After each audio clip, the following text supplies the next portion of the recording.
just like seals, fish, and even whales. But then get this, they also partake in the occasional moose, horse, and reindeers, all of who have been observed swimming in the ocean and have been found in the stomach of Greenland sharks, who, mind you, are actually massive, measuring 6.4 meters or 21 feet and weighing over a ton. And then for the cherry on top, not even the Arctic's so-called king, the polar bear, is safe, as it has also been found snugly within a Greenland shark stomach. And analysis on its remains implied that it wasn't even a dead polar bear that was just washed out to the open waters, but rather one that was eaten alive. Meaning that not even in the North Pole can you swim without the fear of sharks. And get this, if the prey is small enough, it can use a suction attack to swallow them whole, and this includes human-sized ones. Though thankfully, attacks in our kind seem to be rather rare. Minus, just one human leg that happened to be found in a specimen's stomach. But never mind that, that's besides the point. The actual point is that these guys are not to be underestimated, even in death, because Greenland sharks are swimming nukes. Well, toxic nukes, as their flesh and bodies are highly toxic, actually being more dangerous than any other shark in the entire world. And this is due to the abnormally high concentrations of urea and trimethylamine oxide within their bodies, which in turn makes eating their flesh rather hazardous.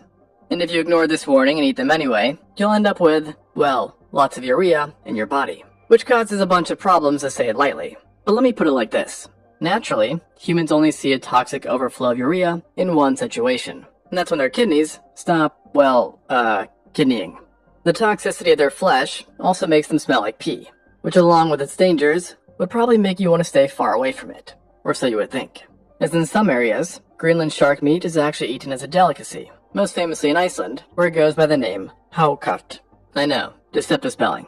And it is made safe by fermenting the meat for more than a month, basically putrefying the flesh and transforming the urea and other harmful things into ammonia, which can still technically kill you, but thankfully reaches safe levels in the meat. And if you're wondering about the taste, Anthony Bourdain so eloquently called it the single worst, most disgusting, and terrible tasting thing he had ever eaten. Now, with them being so toxic, you'd assume that Greenland sharks would be letting out some of it. But no, they just bottle these toxins up inside, because these guys don't pee.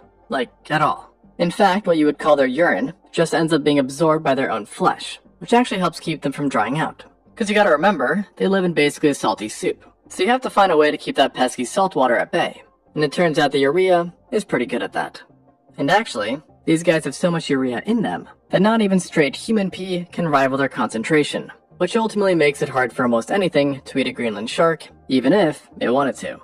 But here's the craziest thing. Despite being ultra toxic, blind, and looking like they're swimming on life support, Greenland sharks have still managed to become the longest living vertebrate species, with a lifespan of at least 272 years, with the oldest members possibly being over 500 years old, which is insane.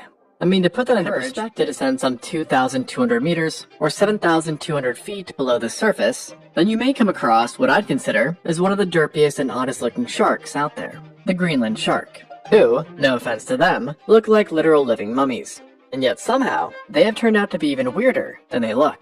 And it has also turned out that what they look like isn't really how they are. And I know that's confusing, so let me explain. Take a look at those eyes, those oh so sharp, bulging eyes. They're pretty hard to miss. And I've always associated Greenland sharks with them, assuming they were designed to aid them in an environment where the sun does not shine, theoretically allowing them to scope out easy to miss prey. And yet, as it turns out, their eyes are useless. In fact, not only do their eyes suck, but most of them actually don't have any. At least the sight, that is. Considering that the vast majority are legally blind. And how many, you ask? Well, try basically every single one of them.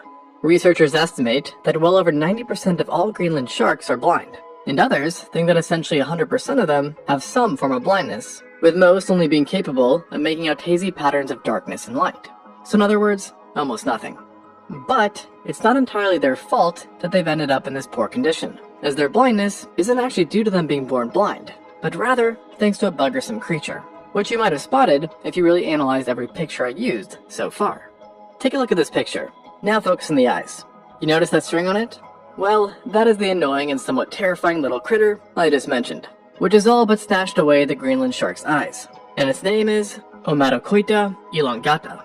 It is a type of copepod that only measures about an inch or so, and has made its whole life purpose to live off of Greenland sharks, specifically eating their corneas for survival. Talk about bad tenants. And virtually everything we know about these parasites is just this, as they are rarely, if ever, found elsewhere than on a Greenland shark. And in one's lifetime, it's thought that each shark may support hundreds of generations of these freeloaders, which turn out to essentially not even give any benefits back to the shark. Because originally it was thought that they might have glowed in the dark, or did something useful to help attract prey towards the sharks. But this, unfortunately for our shark friends, does not actually seem to be the case. So here it is, with no eyes, has a parasite eating its face perpetually, is super slow thanks to a very high amount of slow twitch muscle fibers, and lives in basically the abyss. So in other words, everything seems against it. And yet, don't count it out, as the Greenland shark always seems to come out on top, including in the food chain. This is likely thanks to its powerful senses, as besides having a lackluster vision, which is probably a generous way of putting it, they do actually have impeccable hearing, a fantastic sense of smell, especially for finding dead things, and the ability to feel pressure changes so precisely that in a way, it can actually map out its surroundings. And so armed with these senses, the Greenland shark has basically become a ninja, especially when you factor in its stealthy slowness, which surprisingly can actually be seen as a good thing. Now, most of its diet comes from using its powerful smell to detect carrion in the water, but they've also been observed using their slow speeds to quietly drift up to a variety of animals undetected, before using lunges and surprisingly nasty bites to take them out. Aztec emperor ever. And you'd be right to guess that given their ancient ages, Greenland sharks have a lot of kids, with females birthing up to 700 pups in their lifetime. And here's the real kicker. While in humans, pregnancy lasts between 9 and 10 months, in Greenland sharks, it can be between 8 and 18 years, that is. So quite the commitment. The ultimate question is, though, how do they manage to live for so long?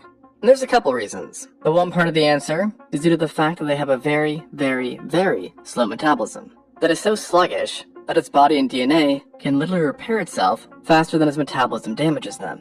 And on the daily, one only needs to eat 200 grams of fish, so less than 0.1% of its total body weight, which in a human would be like only needing a few chips per day to be happy, nothing more.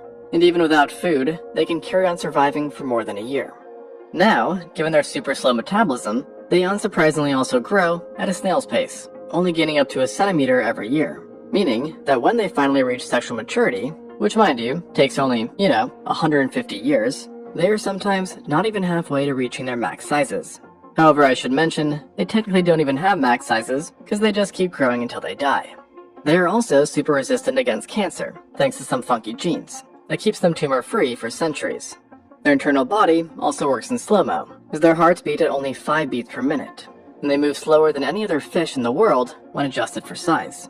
And what's crazy is that because they're just so gosh darn slow and old, there's been some speculation that they may even perceive time quite differently than most other animals do. In other words, these sharks are bugging. And the fact that they exist is absolutely wild within itself. And of course, whenever an animal lives for a surprisingly long time, people flock to it, trying to see if we can apply its longevity hacks to ourselves. The irony to this, though, is that while we are trying to derive as much advantages from this shark as we can, we're not giving any back, as pretty much the only major threat to them is us. Originally, like back in the 60s, Greenland sharks were mainly killed for their liver oil, which was thought to hold healing properties, among other uses.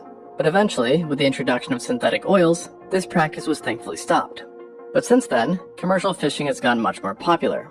And while not purposely targeting the sharks, it is estimated that annually, about 3,500 Greenland sharks are accidentally caught each year. Of these caught, not all of them die, but many do. And it's guessed that in recent years, that up to 50% of all Greenland sharks have been killed by human fishing and other activities. And given their long lifespans and late maturity, each death is much more impactful to the population than deaths are in certain other animals, making it very tricky, yet very important, to consider